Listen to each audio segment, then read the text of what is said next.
सिर्फ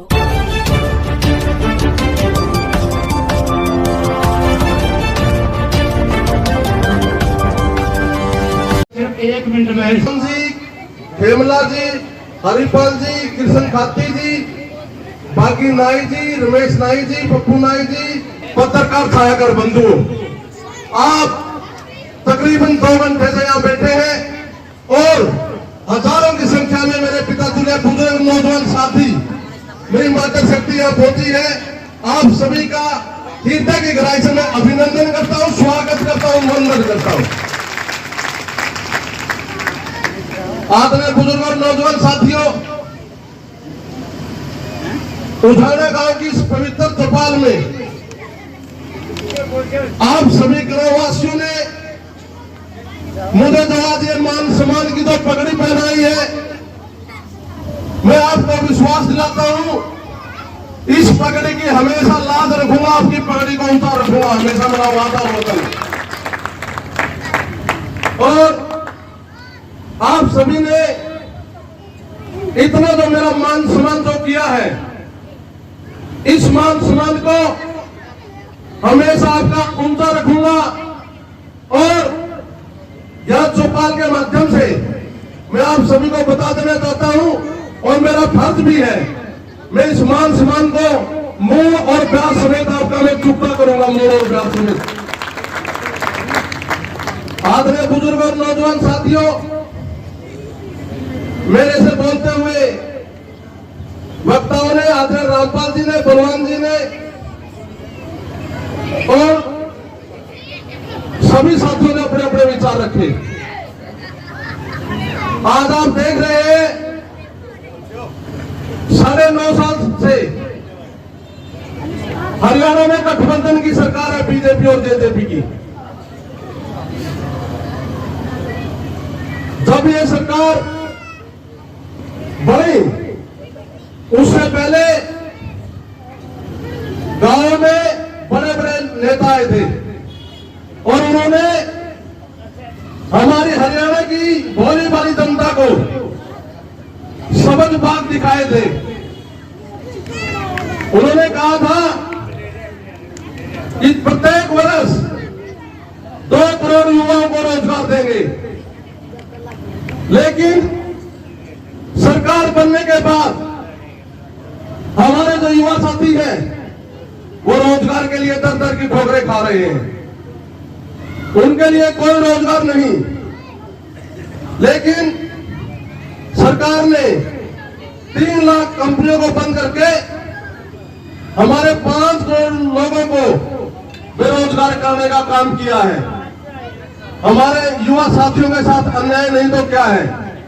इन्होंने वादा किया था कि सरकार बनने के बाद विदेशों में जो काला धन है वो देश में लाया जाएगा और गरीबों के खाते में 15-15 लाख रुपए डाले जाएंगे। 15-15 लाख रुपए डालेंगे तो दूर की बात रही, लेकिन हमारे नागरिकों का बैंकों में जो काला धन तो धन जमा था हमारे नागरिकों का, वो लेकर के बहुत से उद्योगपति विदेशों में चले गए।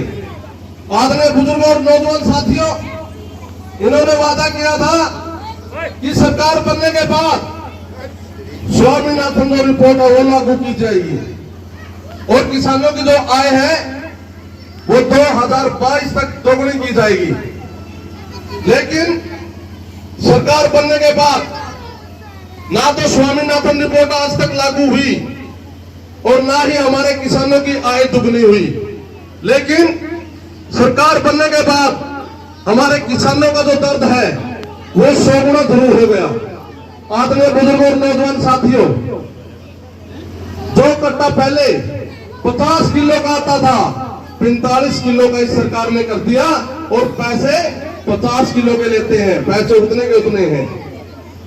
और हमारे किसानों का 1.25 साल आंदोलन चला,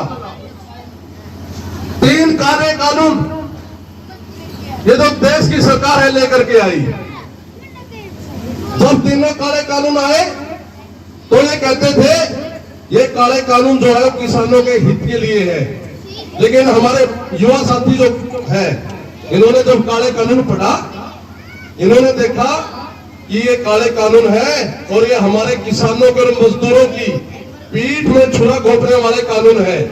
हमारी 36 बिरादरी इकट्ठी हुई और ये ऐलान किया।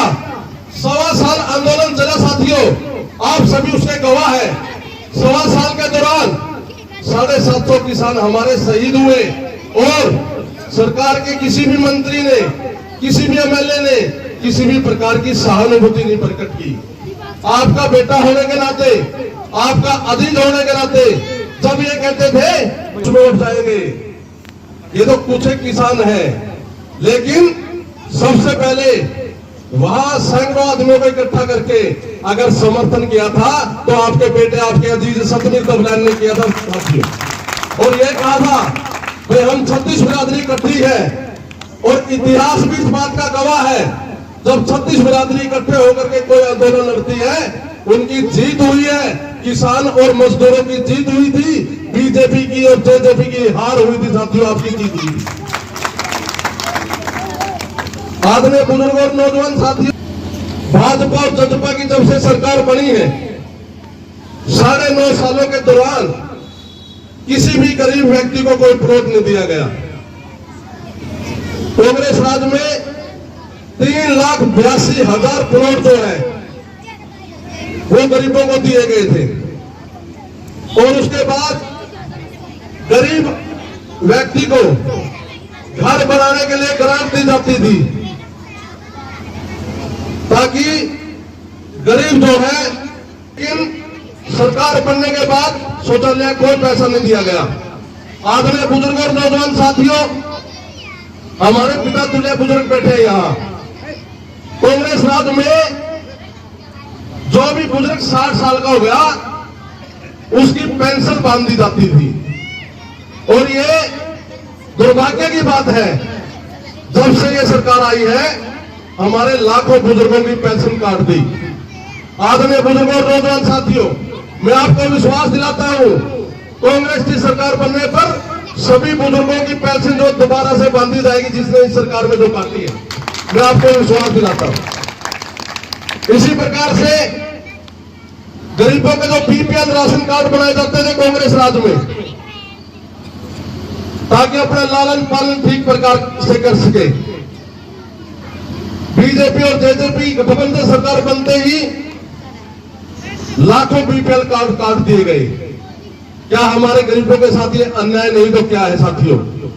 आदरणीय बुजुर्गों और नौजवान साथियों, इस सरकार में सभी वर्ग दुखी है, चाहे किसान है, मजदूर है, व्यापारी है, कर्मचारी है, छोटा छोटा दुकानदार है, सरपंच साहिबान है, आशा वर्कर हेल्पर है, आंगनबाड़ी वर्कर हेल्पर है, चाहे हमारे गैस टीचर है, चाहे हमारे मनरेगा मजदूर है, सभी एक ऐसी ये सरकार है जिन्होंने कोई भी नहीं बख्शा और सभी पर लाठीचार्ज किया। साथियों, 2024 में इलेक्शन होंगे तो इन लाठियों का बदला आपने वोट की चोट से देना है। हरियाणा में कांग्रेस पार्टी का राज बनेगा और यहां से विधायक भी कांग्रेस पार्टी का आपके बीच में बनेगा, मैं आपको विश्वास देता हूं। आदरणीय बुजुर्ग और नौजवान साथियों, मैं तो एक गरीब का बेटा हूं और राष्ट्रीय नेता आदरणीय रणदीप सिंह सुरजेवाला जी ने और कांग्रेस आला कमान ने आपके बेटे को, आपके अजीज को हरियाणा प्रदेश कांग्रेस कमेटी का सदस्य बनाया है। मैं इसके लिए आप सभी उजाला वासियों की ओर से भी और पूरे हल्का वासियों की ओर से मैं रणदीप सिंह सुरजेवाला जी का और कांग्रेस आला कमान का हृदय की गहराई से आभार व्यक्त करता हूं, उनका धन्यवाद भी करता हूं। आदरणीय बुजुर्ग और नौजवान साथियों, स्कूलों में मास्टर नहीं और हॉस्पिटल में जाए तो डॉक्टर नहीं। ये एक ऐसी सरकार है जिसने 4500 स्कूल मर्ज कर दिए, क्योंकि ये चाहते हैं कि कोई भी बच्चा पढ़ना नहीं चाहिए और सभी को अनपढ़ रखना चाहते हैं। और अगर हम हॉस्पिटल में जाए, हॉस्पिटल में कोई डॉक्टर नहीं मिलता आपको। दुर्भाग्य की बात है, नरवाना का जो सरकारी हॉस्पिटल है, ये आज से 50 साल पहले आदरणीय पूर्व मुख्यमंत्री बंसीलाल जी हुआ करते थे, उन्होंने नींव रखी थी और 100 बेड का हॉस्पिटल बना करके गए थे वो। तो आज उसमें 42 डॉक्टरों में पद जो है, 42 डॉक्टरों में पद है और 6 डॉक्टर जो काम कर रहे हैं। उन डॉक्टरों का कोई कसूर नहीं, वहां अल्ट्रासाउंड की मशीन में नहीं है। हमारा कोई भी मरीज वहां जाता है तो उनको या तो हिसार रेफर कर देते हैं, या गुड़गांव कर देते हैं, या दिल्ली रेफर कर देते हैं, या चंडीगढ़ रेफर कर देते हैं। आदरणीय बुजुर्गों, नौजवान साथियों, हमारा जो मरीज है वो वहां पहुंचते पहुंचते बीच में ही दम तोड़ देता है। अगर यहाँ पूरी सुविधा मिल जाए तो हमारे मरीज को दिल्ली, चंडीगढ़ और हिसार जाने की जरूरत नहीं पड़ेगी। आदरणीय साथियों, मैं आपको विश्वास दिलाता हूं, कांग्रेस पार्टी की सरकार बना दो और यहां से विधायक आपका बीच का बना दो, सारी सुविधाएं आपको मुहैया करवाई जाएगी। आपकी हर चौपाल में बैठ करके सारी समस्या सुनेंगे और सारी समस्या का समाधान भी करेंगे। मेरा विश्वास, वादा और विश्वास। पहले भी कोई नहीं मिला, क्योंकि एमएलए तो हम बना देते हैं, फिर उनकी चंडीगढ़ और दिल्ली बिठा दिया। आपका बेटा और आपका अजीज नरवाना में ही रहता है, नरवाना में ही रहेगा और किसी भी प्रकार की कोई दिक्कत नहीं आएगी। पूरे हल्के को चमका देंगे, किसी प्रकार की कोई दिक्कत नहीं आने देंगे।